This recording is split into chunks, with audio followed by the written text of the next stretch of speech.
You know that story you hear every single February?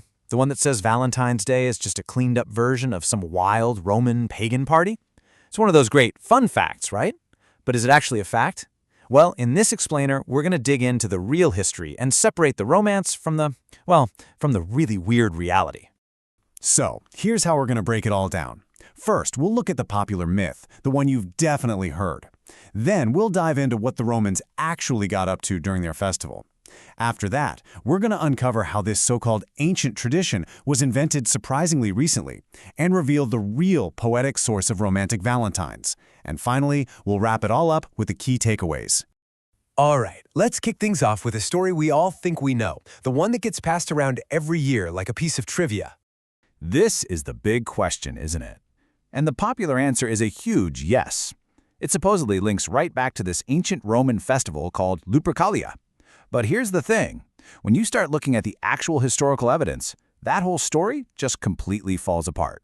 I'm sure you've heard this one. The idea is that young guys would draw a woman's name from an urn, and boom, they were a couple for the year. It sounds kind of charming, right? Like some ancient, chaotic version of a dating app. This little story is the entire foundation for the pagan origins theory. But, turns out, it's a foundation built on thin air. Okay, so if that was the myth, what was the reality? Let's take a look at what the historical sources, the actual Romans who were there, tell us about what really went down during Lupercalia. And I gotta warn you, it's a whole lot weirder and a whole lot less romantic. So the very first thing you notice from the historical accounts is what's missing. There is zero mention of any lottery for lovers. None. Instead, we get animal sacrifice. And this bizarre ritual where two young noblemen had their foreheads smeared with a bloody knife, then wiped clean with milk-soaked wool, and after all that, they had to laugh. Then you've got naked dudes running through the city, whipping women with strips of goat skin to supposedly make them more fertile. Yeah, it was a strange public purification rite, not a matchmaking party.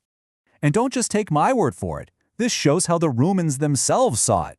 The famous orator Cicero, who was living at the time, called the festival wild and uncivilized. He saw it as a relic from a primitive past, from a time before civilization and laws. He didn't see it as some cherished romantic holiday. He thought it was a bit of a throwback. So let's just put it side by side, because this is where it all clicks. On the left, you've got the myth we've all heard, a lover's lottery, matchmaking, romance. And on the right, the reality. Animal sacrifice, a bloody initiation ritual, and whipping women for fertility. The two could not be more different. There is absolutely no real historical connection between them. Okay, so this is where the real detective work comes in. If the story of a Valentine's lottery didn't come from ancient Rome, then who made it up and when?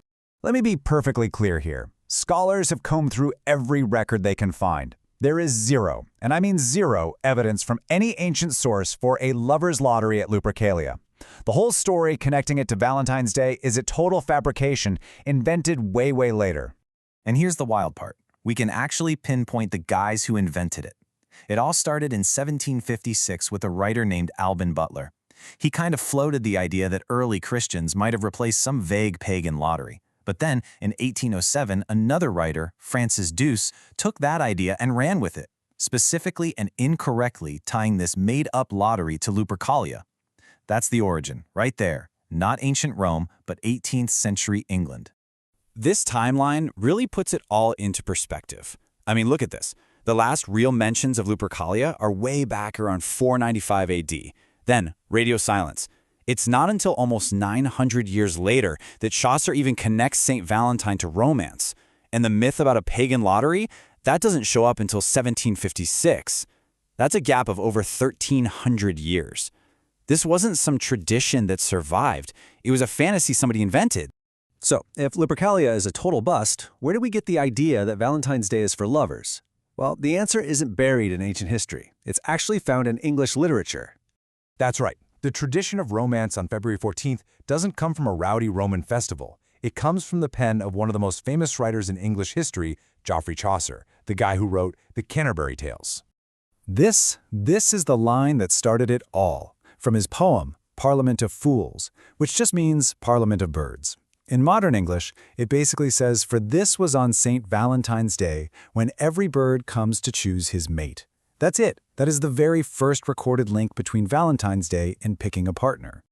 And just so we're all on the same page, that key phrase, "she's his mate," is just Middle English for to choose his mate, a really simple, beautiful idea that would end up sparking a tradition that's lasted for centuries. So what was Chaucer's big inspiration? It wasn't some long-lost Roman history book. It was just nature and folklore. It was a common belief in his time that birds started to pair up for mating season right around the middle of February. He took that simple folk belief, wove it into his poetry, and created this brand new, fashionable idea for the nobles at court, that Valentine's Day was a day for love. Okay, so let's tie this all together and go over the main points from this whole explainer. Here is your go-to fact check for Valentine's Day. Just 3 crucial things to remember. Number 1, the real Lupercalia was a bizarre fertility ritual, not a romantic lottery.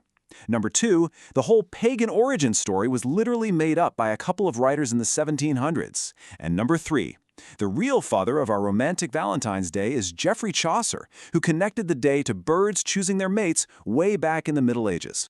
And all of this leaves us with a pretty fascinating final thought, doesn't it?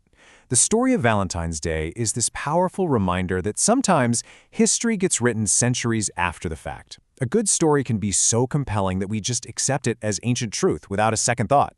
It really makes you wonder, what other ancient traditions that we celebrate are actually just clever and much more recent inventions?